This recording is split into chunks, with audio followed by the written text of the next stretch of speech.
आप सभी का मेरे चैनल में बहुत बहुत स्वागत है। आज मैं आपका पवित्र शास्त्र से लिखा एक ऐसी सच्ची ही और अच्छी कहानी सुनाने जा रही हूँ जो कि आपका जीवन में बदल देगा। आज हम जानेंगे कैसे एक गरीब इंसान कमाना और भगवान की भक्ति उसकी पूरी किस्मत बदल देती है। इस कहानी से पूरा ज़रूर सुनिएगा क्योंकि आधा ज्ञान दुख देता है। कहानी अच्छी लगी तो कमेंट हरि ओम जय श्री राम जरूर लिखिएगा। लिखा है कि इंसान जैसा कर्म करता है वैसे ही फल भोगना पड़ता है। एक समय की बात है कि विष्णु भगवान नारद जी के धरती पर कर निकल पड़े।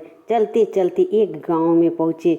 वहाँ उन्हें देखा कि एक बहुत ही गरीब किसान हाल जोतकर दिन रात मेहनत करता है, लेकिन फिर भी उसे 2 वक्त की रोटी मुश्किल से कर और बोले, नारद, इस संसार में सब कुछ कर्म का हिसाब से मिलता है। इस किसान को भाग में इसका पिछले जन्म का कर्म का कारण जीवन भर केवल दुख रह और गरीबी ही लिखा है। इसके भाग में धन का कोई योग नहीं है। नारद जी ने किसान पर बहुत दया आया और उन्हें भगवान से प्रार्थना की, प्रभु जो तो रास्ते होगा जिससे इसका दुख दूर हो सकता है। भगवान विष्णु ने कहा, ठीक है नारद जी, कल सुबह यह किसान जब अपने खेत में जुताई करने जाएगा तो इसे जमीन में नीचे मिट्टी का दबा हुआ इन्हें जमीन में नीचे एक से दबा हुआ सोना का सिक्का से भरा एक घड़ा मिलेगा, लेकिन यदि यह इसका भाग में नहीं है, यह केवल तुम्हारा प्रार्थना के कारण मैं दे रहा हूँ। नारद जी बहुत खुश हुए। अगले दिन सुबह वह किसान अपने खेत में हल चला रहा था। अचानक उसका हल एक अकड़े से चीज से टकराकर उसे मिट्टी हटाकर देखा तो वह सोना का सिक्का का भरा एक सचमुच बहुत बड़ा घड़ा मिला। किसान की आँख फटी की फटी रह गई।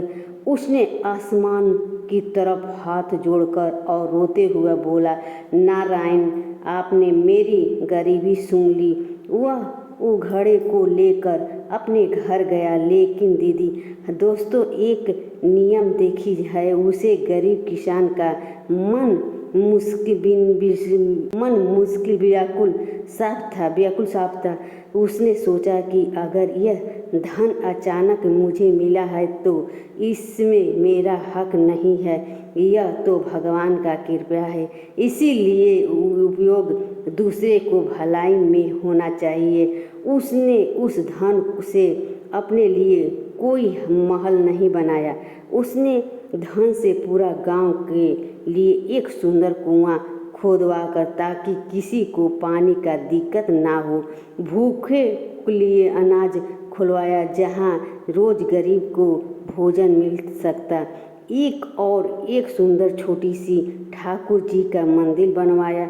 कुछ महीने भगवान विष्णु और नारद जी फिर उस गांव में गुजर रहे थे। नारद जी ने देखा कि वह पूरा गांव खुशहाल से चुहियाल हो चुका था और वह गरीब किसान एक और सुखी व्यक्ति बन गया था। उसका स्वास्थ्य भी अच्छा था और उसका चेहरा पर एक दिव्य तेज था। नारायण जी भगवान विष्णु से पूछे, प्रभु, आप तो कहे थे कि इसके भाग में केवल दुख और गरीबी है, फिर यह इतना खुश कैसे हो गया? तो क्यों उसका भाग बदल गया? तो भगवान विष्णु ने बहुत एक सुंदर बात कही कि जो मनुष्य सबको समझना चाहिए। भगवान बोले, हाँ नारद, इसका भाग बदल गया। जब इसे वह सोना का घड़ा मिला तो इसने उस धन को अपना स्वार्थ ऐशआराम में नहीं उड़ाया। इसने उस धन को भूखे अन्न दिया, प्यासे को पानी दिया और मंदिर बनवाकर धर्म कार्य किया। इसी से अच्छे कर्म से इसका पिछला जन्म का पाप सारा दुख दलिदर सब कट गया। शास्त्र का नियम है नारद, इस जब इंसान भाव से दूसरे को सेवा करता है, विधाता उसका भाग बदल देता है। तो मेरी प्यारी सुहागिन बहन और भाइयों, इस शास्त्र कथा से हमें यही सीख मिलता है, जो चाहे हमारा जीवन कितना भी परेशान, हमेशा भगवान का नाम लेना और अच्छे आज का कर्म करना हमारा अन्य जीवन वाला कल भाग को बदल सकता है।